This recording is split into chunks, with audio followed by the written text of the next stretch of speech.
karag-karag, welcome back to my vlog. Isang magandang gabi sa inyong lahat. Mula dito sa Lasak City, na late talaga ako mga karag-karag kasi naghanap talaga ako ng pang DIY menopausal destruction look para doon sa ipangtapat natin sa mga kandidata ngayon na may padinim sila na pa-sponsor sa Miss Universe 2024. Paka kay mga karag-karag, kita nyo naman oh. Formado kayong tao si Kuragan. At ito na nga mga latest kaganapan ngayon na good news na pinag-uusapan ng mga active na mga chismosa at mga chismosa sa social media mga karag-karag sa ating pambato na si Chelsea Manalo na kung saan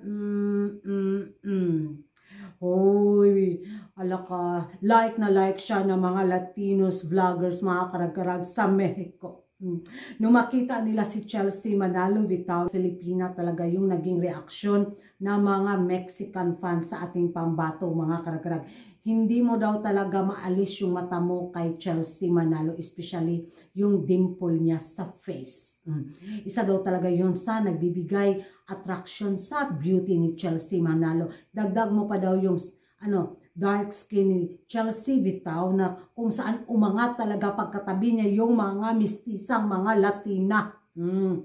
Yun yung mga balitang na nasagap po sa akin pagkachismosa mga karag-karag. Alam naman natin yung mga Latinos, mga Latinas na mga beauty pageant vloggers bitaw, mga pihikan din sila yan pagdating sa mga Asian candidates bitaw kasi mostly talaga yung mga paborito nila is more on sa kanilang kalahi, di ba? So bihira lang sila yung magkagusto sa ibang mga Asian na candidate. Pwera na lang kung ganun talaga kalakas yung karisma ng isang kandidata mula sa Asia. So sa taon na to mga karag-karag, si Chelsea talaga napansin yung beauty niya doon. Stand out daw, stunning daw, Filipina.